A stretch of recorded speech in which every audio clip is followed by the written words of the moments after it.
안녕하세요. 향기설입니다. 이 시간에는 라오디게아 교회에게 보내는 편지에 관해서 묵상하겠습니다.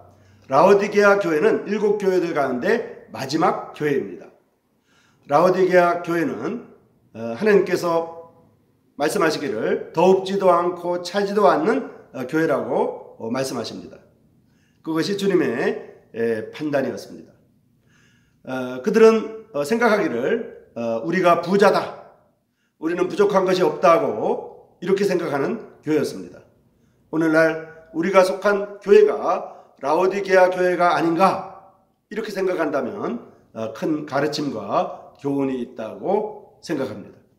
이제 라오디게아 교회에 관한 성경 말씀 요한계시록 3장 14절에서 22절까지의 말씀을 중심으로 묵상하겠습니다. 라오디게아도 빌라델비아처럼 요지에 위치하고 있었는데 이 도시는 붐비는 상업도시로서 헬라 문화를 주변에 전파하는 요충지였습니다.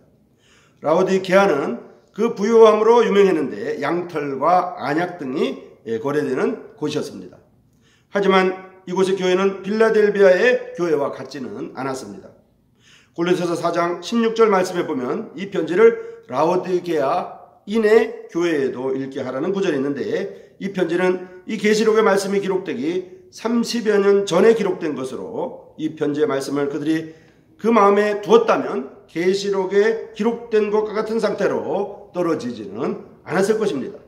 라오디게아 교회는 이 말씀, 즉 골로새서의 하나님 말씀대로 살지 않았고 주님은 계시록의 말씀 가운데 그들을 향하여 토에 내치겠다고 말씀하고 계십니다. 하나님을 아는 지식에서 자라가라고 말씀하셨지만 그들은 영적으로 눈이 멀었습니다.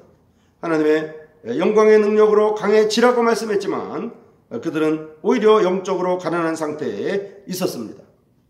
교회 안에 하나님의 말씀이 풍성히 전해지지 못하고 이 말씀대로 살지 못하면 우리의 교회도 라오디게아 교회처럼 될 것입니다. 14절 말씀에서 라오디게아 교회를 향해 보내신 편지에 나타난 주님의 모습을 보게 됩니다. 주님은 이 말씀에서 아멘이시오, 충성되고 참된 증인이시오, 하나님의 창조의 근본이신 분으로 나타나 있습니다. 하나님의 창조의 근본이시라는 말씀은 모든 것이 이 놀라운 분으로부터 시작되었다는 말씀입니다. 이 교회는 새로운 출발이 필요했는데 이러한 새로운 시작은 이 주님으로 말미암아 가능한 일입니다. 모든 자원이 우리 주님께 있기 때문입니다. 새로운 출발과 회복, 소송은 언제나 주님으로 말미암아 가능한 일입니다. 15절에서 그들이 차지도 아니하고 덥지도 아니하다고 말씀하고 계십니다. 이 도시 근처에 있던 골로새에는 냉천이 있어서 찬물이 흘러나왔고요. 또 근처에 히에라볼리에는 온천이 있어서 뜨거운 물이 나왔지만 이 라오디게아는 차지도 않고 덥지도 않은 그러한 곳이었습니다. 라오디게아 교회 또한 차지도 않고 덥지도 않아서 미지근했고 주님은 이러한 그들의 모습에 대해서 토에 내치겠다고 말씀하셨습니다. 16절에 기록되어 있습니다. 무엇이 그들을 이렇게 만들었을까요? 첫 번째는 무관심이고 두 번째는 독립적, 독자적인 생각이었으며 세 번째는 그들의 무지였습니다. 자, 첫 번째 무관심에 대해서 말씀드리겠습니다. 그들은 자신들이 부자라고 자만했습니다. 그들은 자신들이 필요한 모든 것들이 있다고 생각했습니다. 이러한 자만으로 인해 그들이 미지근해졌을 때 그들은 주변의 필요에 대해서 무관심하게 되었던 것입니다. 그들 자신의 필요함을 주변으로부터 살피지 못했습니다. 자신의 처지에 대해 무관심했습니다. 자, 두 번째는 독립적. 첫 번째 무관심은 indifference이고 두 번째 독립적은 independence이며 세 번째 무지는 ignorance입니다. 자, 두 번째 독립적에 대해서 말씀을 보겠습니다. 그들은 자신들에게 부족한 것이 없다고 생각하여 독립적으로 되었습니다. 그들은 자신들이 재정적으로 번영하다고 생각했습니다. 그러나 주님은 그들이 얼마나 영적으로 가난한가 하는 것을 폭로하셨습니다. 역사를 통해 볼 때 이 도시는 지진으로 파괴되었습니다.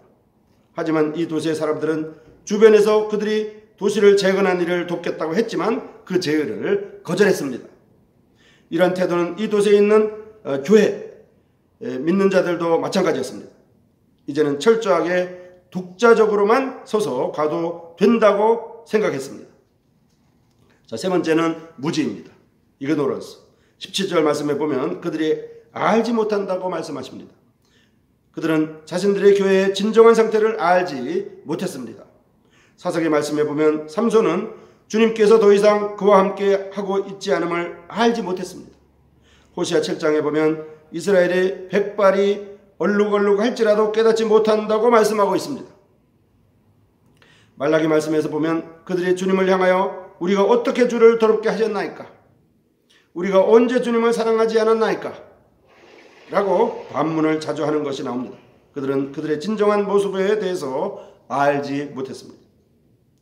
자, 이렇게 그들의 무관심과 인디퍼런스, 그들의 독립적임과 인디펜던스, 그들의 무지, 이그노런스에 대해서 살펴보았습니다.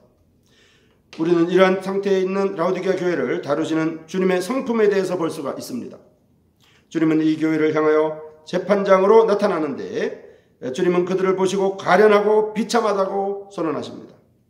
주님은 또한 회개사가 되셔서 그들의 상태를 개선하시고 그들이 가난하다고 말씀하십니다. 주님은 또한 의사로서 그들의 눈이 멀었다고 진단하십니다. 주님은 조사관이 되셔서 그들이 벌거벗었다고 말씀하십니다. 그리고 주님은 투자 상담자가 되셔서 그들에게 너희들이 사야 할 것이 있다고 말씀하십니다. 18절 말씀에서 주님의 권하심을 볼 수 있습니다. 주님은 이 교회를 향하여 명하실 수 있었지만 요구하지 않으시고 상담하고 계십니다. 주님은 영적인 삶을 강압하지 않으시고 조언하고 계십니다. 주님은 그들이 회복되기 위해 치러야 할 값을 알고 계셨습니다.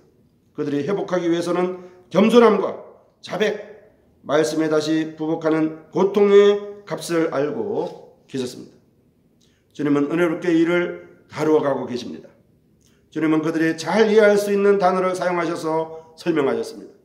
그들은 금의 가치, 흰옷의 값짐, 안약의 가치를 잘 알고 있었고 주님은 이러한 용어를 사용하셔서 그들의 필요를 지적하셨습니다. 눈이 먼 것에 대해서는 우리는 마지막 제사장인 엘리가 눈이 멀었고 마지막 사사인 삼손의 눈이 멀었으며 마지막 유다 왕인 시드기야 또한 눈이 뽑혀 눈이 멀었고 이제 7교회 가운데 마지막 교회인 라오디게아 교회도 눈이 멀어 있음을 볼 수가 있습니다.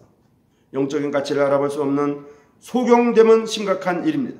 우리는 이 세상의 금과 영적인 금 가운데 어떠한 것이 귀한지 알아볼 수 있는 눈을 가져야만 됩니다. 주님은 또한 오래 참으시는 분이십니다. 처음에 주님은 시장의 물건들을 진열해 놓고 사라고 말씀하시는 것과 같은 입장을 취하셨습니다. 금과 흰옷과 안약을 펼쳐놓으시고 이 교회로 하여금 사도록 권하셨습니다. 그들이 이 물건들을 살해하지 않자 주님은 이제 무대를 시장에서 집으로 이동하십니다. 주님은 문 밖에 서서 두드리는 분으로 나타납니다. 주님은 교회 안에 믿는 자들과 간절히 교제하기를 원하시고 안으로 들어오고자 하십니다. 주님은 문을 두드리시는 그분의 음성에 반응하기를 원하시는 것입니다. 주님은 이 교회가 주님을 모셔드리면 주인이 되셔서 함께 먹을 것이라고 말씀하십니다. 주님은 이 교회를 향해 오래 참으시고 이렇게 놀라운 약속을 하고 계십니다. 주님은 이 땅에서 충성된 사람을 찾고 계십니다. 주님 자신이 먼저 충성되고 참된 증인이 되십니다. 주님은 이기는 자들을 향하여 주님의 보좌에 함께 앉아 다스리게 하실 것을 약속하셨습니다. 우리가 살고 있는 이 땅에서의 짧은 삶은 우리가 영원한 세상에서나 다스리게 될 것을 훈련받는 기간입니다. 장차 도래하는 주님의 왕국에서의 우리의 유용성과 고기성은 우리가 이 땅에서 얼마나 충성했는가에 달려 있습니다. 주님은 이 땅에서 주님의 말씀에 충성된 사람들을 찾으십니다. 주님이 다시 오실 때 우리는 주님과 함께 놀라운 통치에 참여할 것입니다. 주님 자신이 이기는 자이셨습니다. 주님은 세상의 금을 귀하게 여기지 않으셨고 하나님의 뜻을 따라 사셨으며 하나님의 말씀을 순종하시고 하나님을 위하여 충성되고 참된 증인으로 살아가셨습니다. 주님은 세상을 이기시고 하늘 보좌에 앉아 계십니다. 주님은 우리도 이기는 자가 되어 주님과 함께 앉자고 부르고 계십니다. 주님은 귀 있는 자는 성령이 교회 들에게 하시는 말씀을 들을지어다 라고 말씀하십니다. 우리는 우리에게 들을 귀가 있는지 스스로 물어보아야 합니다. 우리는 우리를 부르시는 주님의 음성에 반응할 귀가 있는지 물어봐야 합니다. 생각해 보아야 합니다. 우리는 개인적으로나 교회적으로나 주님의 영광을 위하여 충성되게 헌신하며 살아야 합니다. 그렇다면 우리는 어떻게 할까요? 자, 라오디게아 교회는 차지도 않고 덥지도 않다고, 라오디게아 교회는 차지도 않고 덥지도 않다고 주님이 판정하셨습니다. 자, 그렇다면 우리는 어떻게 할까요? 우리는 우리가 부자라고 자만함으로 주변의 필요에 무관하며 자신의 필요에 무관하지는 않습니까? 그렇다면 우리는 우리가 부족하지 않아 독자적으로 모든 것을 할 수 있다고 생각하고 있으며 독립적이기만 했었지 않았습니까? 그렇다면 우리는 우리가 자신의 진정한 상태를 볼 수가 없으므로 우리 자신에 대해서 너무나 무지하지는 않았습니까? 마지막 제사장 엘리처럼, 마지막 유다왕 시드기야처럼, 마지막 교회 라오디게아 교회처럼, 마지막 사사 삼손처럼 말입니다. 저는 우리 교회들이 라오디게아 교회들이 아닐까 생각합니다. 여러분, 오늘은 이 시간에는 라오디게아 교회에 보내는 편지에 관해서 묵상해 보았습니다. 이 라오디게아 교회의 상태는 참으로 눈먼 상태였습니다. 또한 덥지도 않고 차지도 않은 상태였습니다. 하지만 그 안에 속한 믿는 자들은 부족한 것이 없다, 부자다, 필요한 것이 없다, 충분하다, 이렇게 생각했던 것입니다. 이 가운데 우리에게 교훈과 가르침이 있습니다. 여러분, 고맙습니다.